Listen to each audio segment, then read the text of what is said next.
አረንም አካሌን ከዚህ በኋላ ህይወቴንም ለሰጣት ሳልሰስት ለሰጣት ከሷ ጋር ደስተኛ ሆኜ ለመኖር ዝግጁ ነኝ ፍቃደኛም ነኝ። ግን እቺን ቀን በጣም ስጠብቃት ስጸልይ መጀመሪያ እግዚአብሔር እንዲያደርገውን ሰው አይለየውም ነው። ከዚህ በፊትም ኦፕን ነበርኩኝ እሱ ይችላል ከሚካኤል ቃል ገብቷል። ለዛሬ ቀን ይዘናል።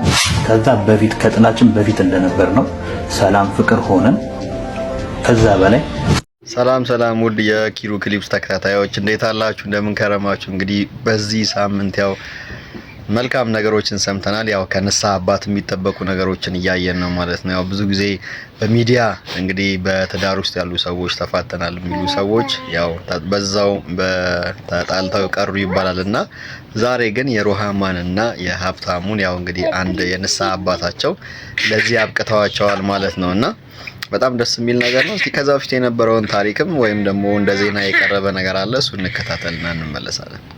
ልክ የዛሬ ሳምንት በዚህ ቀን ነበረ ሩሃማ ሴፉ ሾው ላይ ቀረበችው። ልክ የዛሬ ሳምንት ነበር። ለምን እንደቀረበች ምክንያቷ ሳይታወቅ ሴፉ ላይ ቀርባ ኩላሊቷን ስለሰጣ ስለ ባሏ ጥሩ ነገሮችን ስለ ወደፊቷ አስደሳች ህይወታቸውን በተስፋ ተሞልታ ስታወራ የነበረችው። ከዚያም በኋላ ግን ብዙ ነገሮች ተከሰቱ። በኔ ስም ዋሽታለች ያለው በኋላም ወደ ሚዲያ መጣ። ጉዳዩ ተራገበ። ብዙዎችም በእርግጠኝነት ድራማ እየሰሩብን ነው ብለው ደመደሙ። ግን አሁንም ጉዳዩ አላበቃም። የዛሬ ሳምንት እንደዛ በደስታ ስትስቅና ስታነባ የነበረችው ሴት ሁለቱም ኩላሊቶቿ ፌል አድርገው ተስፋ ሳትቆርጥ ከህዝብ ልመናና አፈቀራት ልጅ ኩላሊት ወስዳ ህይወቷን ያቆየች ሴት ሴፉ ሾው ላይ በቀረበች በሳምንት ልዩነት የዛን ያህል የለፋችበትንና ዋጋ የከፈለችበትን ህይወቷን በራሷ እጅ ልትነጥቅ ሙከራ ማድረጓም ተሰምቷል። ኩላሊቱን ከሰጣት በኋላ አልፈልግህም በማለቷ በጣም ብዙ መጥፎ አስተያየቶችን የተሰጧት ሩሃማ መርዝ ጠጥታ ሆስፒታል መግባቷም ተሰምቷል። መርዙን ከመጠጣቷም በፊት የኢትዮጵያ ህዝብ ጸልዩልኝ እናቴን አደራ በማለት መልእክት ማስተላለፏም የተሰማው። የትዳር አማካሪው ፓስተር ቸሬም ለማስታረቅ ሂደት ላይ እንደሆነም ነው የተነገረው። ከቅርብ ጊዜ ወዲህ የዚህ አይነት ታሪኮች ሶሻል ሚዲያ ላይ ተወልደው እዚያው ተፈትፍተው እዚያው ቢያበቁም የእነዚህን ጥንዶች ጉዳይ ግን የህግ አካላቶች በደንብ ሊይዙትና ሊመረምሩት የተፈጠረውን በሙሉ ለህዝብ ሊያሳውቁት ይገባል እያሉም ይገኛሉ ብዙ አስተያየት ሰጪዎች። ሌላው ይቅርና ስለነዚህ ሰዎች በተራገበው የእርዳታ ወሬ ብቻ ብዙ ደጋግ ሰዎች የታመሙ ሰዎችን ተረባርቦ ከማሳከም ወደ ኋላ እያሉም ይገኛሉ። በአሁኑ ሰዓትም በርካቶች እንዲህ ሲሉ ሐሳባቸውን እየሰነዘሩ ይገኛሉ። እንደዚህ ህይወቷን አደጋ ውስጥ ሊከታት እየቻለ ልጅቷ የዛሬ ሳምንት ምን ፈልጋና ምን አቅጥቷት ሴፉ ሾው ላይ ቀረበች ሲሉም ጥያቄ እየጠየቁ ይገኛሉ። ውድ ቤተሰቦቻችን በዚህ ጉዳይ ላይ እናንተስ ምን ትላላችሁ? እስኪ ሐሳብ አስተያየታችሁን በኮሜንት መስጫው ላይ አጋሩን።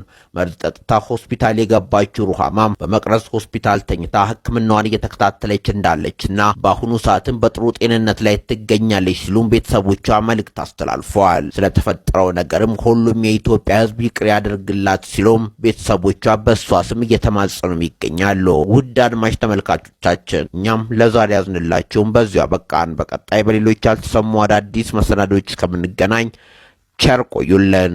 ሰሞኑ ስለነ ሩሃማና ሀብታሙ ሶሻል ሚዲያ ላይ ካንተ ጋርም በተገናኘ የተለያዩ የሚዲያ ኢንፍሉዌንሰሮች ኢትዮጵያ ውስጥ ያሉ ሳይሆን ከኢትዮጵያ ውጪ ያሉትም ያንተን ስም እየጠሩ እውነቱን እኮ እሱ ያውቃል ምንድነው ምናምን እያሉ እያነሱ ነበርና የምታውቀው ነገር አለ?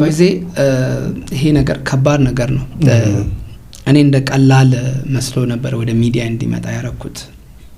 ሴፉ ላይ እንዲቀርብ የፈለኩበት ትልቁ ነገር የተነገረኝ ድራማ ነው። ይሄ ነገር ለኔ ከባድ ነገር ነው። ይሄን ነገር ስሰማ ኢትዮጵያ ውስጥ ላለችው ኢትዮጵያ ወይም ለትውልድ እንዲህ አይነትም ወንድ አለ። እነሱ የነገሩኝ ራይድ እየሰጠው ብሎ ነው የነገረኝ።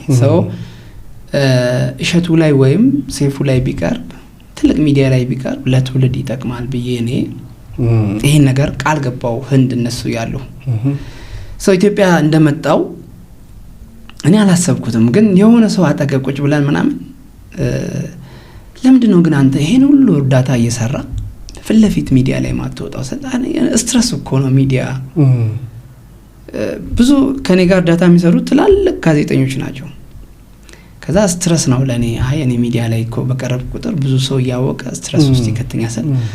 አረግን ሴፉ ላይ ቅረብ ምናምን ሲሉኝ እሺ ምናምን አልኳት። ሴት ናት የጠየቀችኝ እንደዚህ እንደ ቀልድ እያወራን ከዛ ለሴፉ ተነገረው ምናምን ከዛ አንድ ግን ደስ የሚል ታሪክ አለ ከኔ ይልቅ ይሄ ታሪክ ለህዝብ መማሪያ ይሆናል እንደዚህ ብዬ እኔ የተነገረኝን ነገር ነገርኩት። አሪፍ ነው አለ አቅርብ አለኝ። ከዛ ልጅቷ ጋር ደውዬ እንደዚህ እኮ ህንድ ያላችሁ ነገር ነበረ ብትቀርቡት ምናምን ስላት እሷ ይሻለች። ከዛ እሱ ጋር ስደውል አነሳም ስልክ ምናምን ከዛ እሷ ከዛ እምቢም አለችኝ። ከዛ ግራ ተጋባኝ ግራ ገባኝ። እኔ ራሱ እነሱ የነገሩኝ እውነተኛ ታሪክ እስከሆነ ድረስ ሚዲያ ላይ መቅረብ ለምፈሩ ብዬ ማለት ነው። ሰው ባጭሩ ይሄ ነገር ለህዝብ ይጠቅማል ቢኮዝ እንዲህ አይነትም ወንድ አለ እንዲህ አይነትም ፍቅር የጠፋበት ዓለም ላይ ፍቅር አለ የሚል አስተሳሰብ ስላለ እኔ በክፋት አላሰብኩም። እሱ አልመጣም አለኝ። እሱ አቀረበች። ሰው ይሄ ነገር ተደረገ። በንጋታው ያው እሱም ወጥቶ የተለያየ መግለጫ ሰጠ። ሰው እኔ ማውቀው እኔ እንደ ህዝብ ነው ይሄን ነገር ያወቅኩት። አንድ ላይ ከህዝቡ ጋር ነው የሰማው። እኔ እንደተጣሉ አላውቅም። ይሄው በመቤቴ ማርያም እምላለው እኔ እንደተጣሉ አላውቅም። ምንም በቃ ምን እንደሆነ አላውቅም። ሰው በንጋ እሱ ራሱ እኮ መጥቶ ሴፉ ጋር አውርቼዋለሁ። ሰላም ነው ሁሉ ነገር ብዬ አንድም ነገር አልነገረኝም። ኢቭን ወደ መኪና ይዞ ነው ሚኒባሱን ይዞ ነው የመጣው። በስማቸው በሱ ስም የዞረ ሚኒባስ አለ። እሱን ይዞ ነው የመጣው። ገቢና አስገብቼ ሸኝቼ ምናምን ነው የሄድኩት። በንጋታው የብሔር ቤተሰቦች ቀን አርባ ምንጭ ተጋብዤ ነበር። አርባ ምንጭ እያለሁ ተደወለልኝ። እዚህ ከመጣህ በኋላ ማለት ነው? አሁን እዛ አርባ ምንጭ እያለሁ ልጁ ምንድነው የሆነ ቻናል ላይ መግለጫ ሰጥቷል አሉኝ። ሴፉ ላይ እሷ ትላንት ተለቀቀች። ልጁ በንጋታው ሰው ልጁ ጋር ደውዬ ምንድነው የምሰማው ምናምን ስለው አልነገርኩም ላንተ ምናምን አለኝ።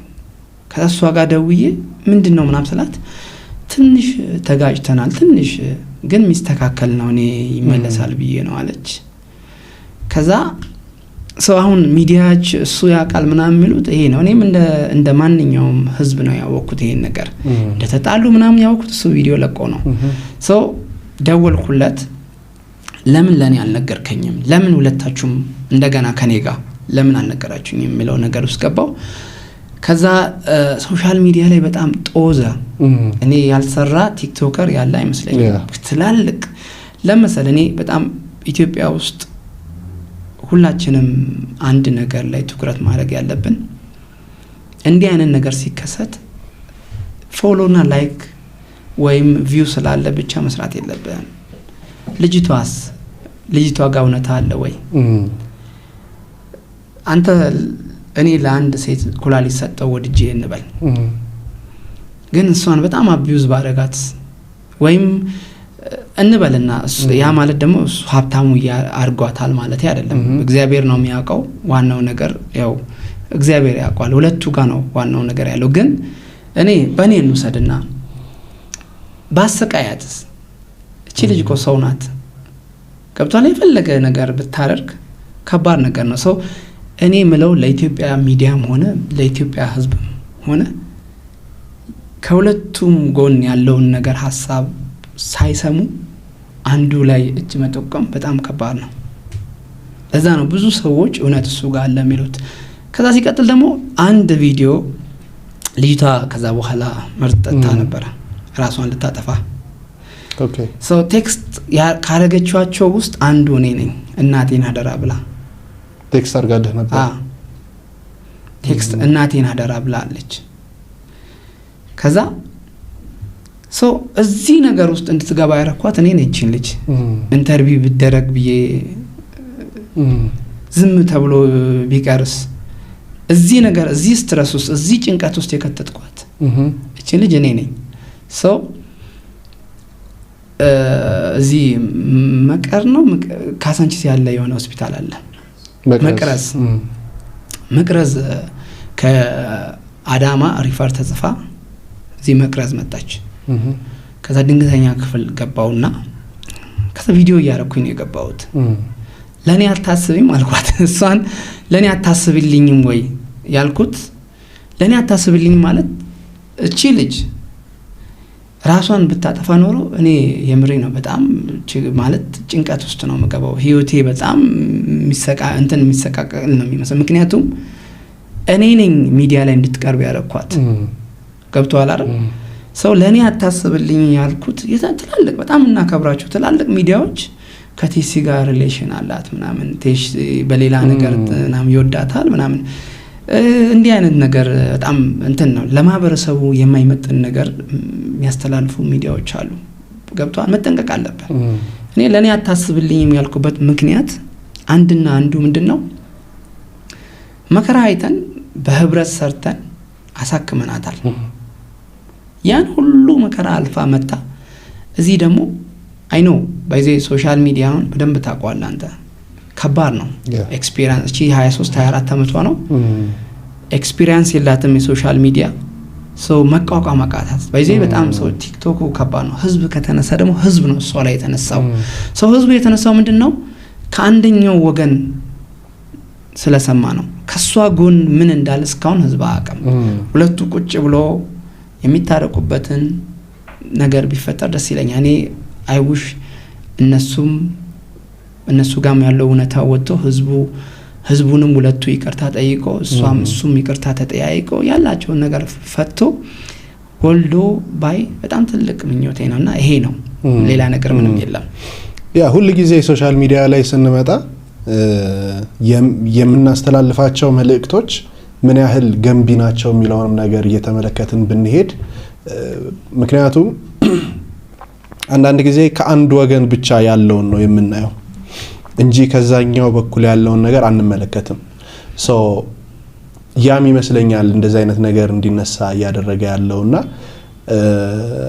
እኛም እንግዲህ ተስማምተው ተታርቀው ልክ እንዳልከው እግዚአብሔር ሰላሙን አውርዶት ሰላም ሆነው ከዛ እንዳሰቡት ልጅ ወልደው ምናምን ብናይ በጣም ደስ ይለናል። እንዳፋችን ያርገው ነው የምንለው። አዎ አንድ እዚህ ጋር ትንሽ ነገር ልጀምር። እንትን ነው ብዙ ጊዜ ወራጅ ውሃ ይሄዳል ዝም ብሎ ታውቃለህ። ያገኘውን ነገር ይዞ ነው የሚሄደው። አንዳንዴ ሚዲያ ላይ የሚነገር ነገር ሰው ትክክል ነው ብሎ ያምናል። እኔ ብዙ ጊዜ ወርጄ ማህበረሰቡ ላይ ሁሌ እንስራ፣ ወደ ታች እንውረድ፣ ማህበረሰቡ ላይ እንስራ ምለው የተነገረው ነገር እውነት ሁሉ አይደል። ብዙ ነገር ሰምተናል እዚህ ሀገር ላይ ከዛ ውሸት ሆኖ ይገኛል። ሰው ሁሌ እንዲህ አይነት ኢሹዎች ሲነሱ ከሁለቱም ወገን ቢሰሙ የተሻለ ነው የኢትዮጵያ ህዝብ። እና የኢትዮጵያ ህዝብ አንድ ነገር ማለት ፈልጋለሁ። እባካችሁ ሁላችሁም እንዲህ አይነት ኢሹ ሲነሳ ብድግ ብለን አንድ ሰው ላይ እጅ አንጠቁም። ረጋ ብለን እንዴት ምን ወዴት ሚለው ላይ ትኩረት ብናደርግ የተሻለ ነው። ለሀገራችንም ይጠቅማል ብዬ ተስፋ አደርጋለሁ። አይራሳኝም። ትልቅ ነገር ነው የተደራረግነው። ግጭታችን አመዝኖ መውጣት አልነበረበትም፣ ግን ሆኗል። እኔ አሁንም ቢሆን እሱን ማጣት አልፈልግም። በምንም መልኩ እሱን ማጣት አልፈልግም። አሁንም ተወጇለሽ? አዎ ወዷለሁ።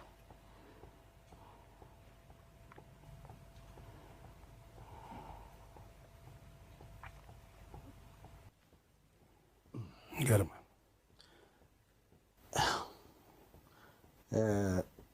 አብሮ መኖር መፈለጓ አንድ ነገር ነው። ሰይፍዬ ይቅርታ፣ ግን ከዛ በፊት ገባ አብሮ መኖር መፈለጓ እንደተጠበቀ ሆኖ የሚደረገው ማለት ነው። እኔውም በዚህ ጋር ብቻ ዙሪያ ስንሰራ ሁለት ነገር አለ። ይቅርታና እርቅ የሚባል ነገር አለ። የመጀመሪያ የሚቀድመው ይቅርታ ነው። ሰው መጀመሪያ ይቅርታ መጠያየቅ አለበት። እርቁ ስራ ነው የሚፈልገው። 50-50 ነው። አሁን የሷ መፈለግ ብቻውን ትርጉም የለው። እሱ መፈለግ አለበት። ጊዜ የሚፈልግ ነገር ነው። ዞሮ ማለት ነው። አሁን እነዚህ ልጆች እኔ ለየብቻ አዋርቻቸዋለሁ። ያለው ነገር እሷን ማዘኗን ቅር በሰየቷን ያደረገችው ነገር ተሰምቷታል። ስለዚህ የሚቀድመው ነገር ይቅርታ መጠየቅ ይመስለኛል። ለዛ ዝግጁ ነሽ? አዎ በጣም ዝግጁ። አጠገብሽ ነው ያለው። እሺ ማለት የምትፈልጊውን ነገር ባይና ይቅርታ ጠይቂ። እሺ ያው አባቴ ታውቃለህ፣ በሰዓቱ ግጭታችን እንደዚህ የሚያደርግ አልነበረም። ተነጋግረን መፍታት እንችል ነበር። እኔም ለዛ ነው ዞር ያልኩት እና እኔ አንተን አጥቼ መኖር አልፈልግም አልችልምም ደግሞ ታውቃለህ። እና እኔ በጣም ነው የምወድክ እና ይቅርታ አድርግልኝ እባክህ። በጣም ነው የምወድህ።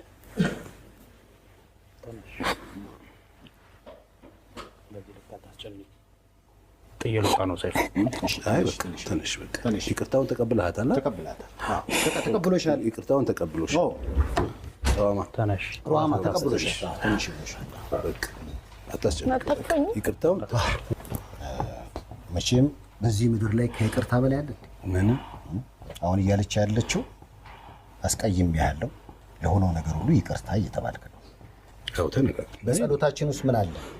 የበደሉን ሁሉ ይቅር እንደብንል ኃጢአታችንን እኛ በደላችን ይቅር በለን። በቃ ይሄ የተሰጠን ነው። ተሰቅርታ ይቅርታ አድርጌላታለሁ። እሺ ና ቁጭ በይ ቁጭ በይ በቃ ቁጭ በይ በቃ ሩሃማ ቁጭ በይ አይዞሽ ቁጭ በይ።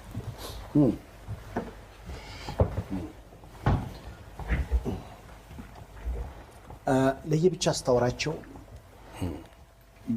ምን ታዘብክ? 8 ዓመት ኦልሞስት 30 ዓመት ሞላኛው በትዳር ጥር ላይ ስመጣ ማለት በዚህ ጊዜ ውስጥ ያየሁትና የተማርኩት ነገር በጣም ብዙ ችግሮች ያሉት ከጋብቻ በፊት እንዳለው እንግዲህ ከትዳር በፊት ያለው ነገር በደንብ ሊታሰብበት ይገባል እንዳለው ነው። ዋናው ነገር እነሱ አብረው መኖራቸው ነው። በጣም ደስ የሚል ነገር ነው። እንግዲህ ይሄን ይመስላል የዛሬ ፕሮግራማችን። ሰብስክራይብ አድርጉ፣ ላይክ አድርጉ። ሰላሙ ነው።